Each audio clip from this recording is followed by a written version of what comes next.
दोस्तों आपको पता है दुनिया भर में हर साल 2 अरब टन कचरा डंप किया जाता है और इंसान ये कचरा सिर्फ धरती पर ही नहीं बल्कि समंदर में भी डालते हैं, जिससे वहां रहने वाली मछली की कुछ प्रजातियां खतरे में है। और दोस्तों अब तो खबर ये भी आती है कि स्पेस में भी कचरा बढ़ता जा रहा है। दोस्तों मेरा नाम है मोहम्मद आविश और मैं उम्मीद करता हूँ आप लोग खैरियत से होंगे। दोस्तों वैसे स्पेस में जो कचरा है उसे स्पेस जंक या स्पेस डेब्रिस भी कहते हैं। और अब आप लोग सोच रहे होंगे स्पेस डेब्रिस का क्या मतलब है, तो दोस्तों इसका मतलब भी स्पेस का कचरा ही होता है और ये कूड़ा इंसान पिछले 65 सालों से स्पेस में फैलाता हुआ आ रहा है। और दोस्तों हैरानी की बात तो यह है कि इतना ही समय इंसान को स्पेस में गए हुए भी हो चुका है। और अगर देखा जाए तो इंसानों ने पिछले 65 साल में स्पेस में 9300 मैट्रिक टन मलबा फैला दिया है, जो कि अलग अलग ऑर्बिट में तैर रहा है। जिस रफ्तार से इंसानों ने स्पेस सैटेलाइट को स्पेस में छोड़ना शुरू किया है, उसी रफ्तार से स्पेस डेब्रिस या स्पेस जंक की संख्या में भी बढ़ोतरी हुई है। तो दोस्तों स्पेस जंक कैसे बनता है और ये किस तरह वजूद में आता है, चलिए जानते हैं। आए दिन दोस्तों आप लोग सुनते होंगे कि इस देश ने इतने सैटेलाइट लॉन्च किए और इस देश ने इतने सैटेलाइट लॉन्च किए। अब इन लॉन्च हुए सैटेलाइट को इनके वर्क करने की जगह तक पहुंचाने में सैटेलाइट के रॉकेट को अलग अलग स्टेज में छोड़ा जाता है। अब इस पूरे मिशन के प्रोसेस के बाद बचे मटेरियल, बहुत सी स्पेस मिशन के बचे हुए हार्डवेयर और भी बहुत सी चीजें स्पेस में जमा होने लगती है। अब इसमें फिक्र की बात तो ये है कि ये सारा मटेरियल धरती के ऑर्बिट में 25,000 किलोमीटर की रफ्तार से गोल गोल चक्कर काट रहा है और इसका 70% जंग धरती के लोअर ऑर्बिट में घूम रहा है, जो कि पृथ्वी से करीबन 150 किलोमीटर से 2000 किलोमीटर की ऊंचाई में आता है। अब अगर ध्यान दिया जाए तो ये हमें किस तरह नुकसान पहुंचा रहा है, तो दोस्तों स्पेस जंक धरती के जिस एटमॉस्फेयर की लेयर में घूम रहा है ये परत बहुत अहम है, क्योंकि weather forecast, surveillance satellite, Hubble telescope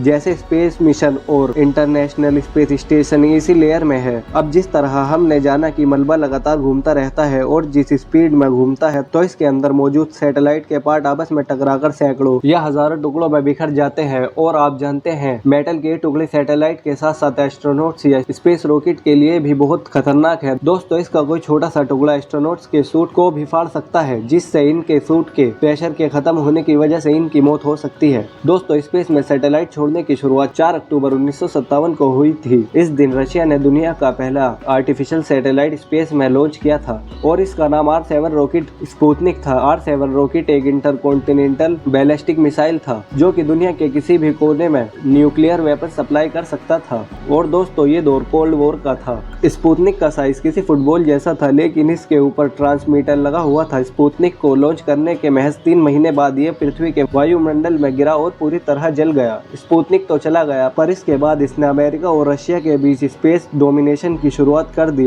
दरअसल स्पेस में मलबा बनने की शुरुआत 1962 से हुई। जी हाँ दोस्तों, ये उन्हीं दिनों की बात है जब यूरी गागनिर नाम का पहला शख्स स्पेस में गया। दोस्तों यूरी गागनिर भी रशिया के ही नागरिक थे, यानी पहला इंसान और सैटेलाइट स्पेस में भेजने वाला देश रशिया है। यूरोपीय स्पेस एजेंसी के मुताबिक स्पेस में 6050 लॉन्चिंग हुई है और इनका कहना है कि स्पेस में अब भी 56,000 से ज्यादा ऑब्जेक्ट मौजूद है और इनमें से 28,000 से ज्यादा वहीं घूम रहे हैं। और अगर आप सोच रहे हैं कि इनमें से कितने ऑब्जेक्ट काम कर रहे हैं, तो दोस्तों उनकी संख्या 4000 के करीब है। यूएसए के आंकड़े बताते हैं कि 1970 में स्पेस में 2000 के करीब ऑब्जेक्ट पड़े थे, जो अब बढ़ते बढ़ते कहीं गुना हो गए हैं। दोस्तों अगर हालात पर नजर डालें तो स्पेस में सबसे ज्यादा कचरा 2010 के बाद बढ़ना शुरू हुआ, क्योंकि इसके बाद जितने रॉकेट, ट्रांसमीटर, एंटीना और रिसीवर स्पेस में छोड़े गए उतने पिछले 50 सालों में कभी नहीं छोड़े गए। फिलहाल तो मुश्किल और बढ़ गई है, क्योंकि अब तो प्राइवेट कंपनियां भी स्पेस रेस में कूद पड़ी है और ये देखकर लगता है अब स्पेस में 1000 सैटेलाइट और जाने वाली है। और ये सब देखकर साइंटिस्ट ये अंदाजा लगा रहे हैं कि सन 2030 तक करीबन 1 लाख कमर्शियल सैटेलाइट स्पेस में जमा हो जाएंगी। खैर अब आपको क्या लगता है, अपनी राय कमेंट बॉक्स में जरूर दीजिएगा। अब दोस्तों आपके मन में ये ख्याल आया है कि कभी स्पेस जंक धरती पर वापस आया है, तो दोस्तों चलिए ये भी जानते हैं। दोस्तों ये बात है 1997 की, जब अमेरिका के ओक्लाहोमा के तुल्सा में रहने वाली लोटी विलियम्स के कंधे पर इनके हाथ जितना बड़ा एक स्पेस जंक ऑब्जेक्ट आकर गिरा। पर दोस्तों ऊपर वाले की मेहरबानी से इन्हें कोई चोट नहीं लगी और इनके कंधे से टकराने वाला ऑब्जेक्ट डेल्टा रॉकेट का बताया जाता है। तो दोस्तों आपको ये वीडियो कैसी लगी मुझे कमेंट बॉक्स में जरूर बताइए।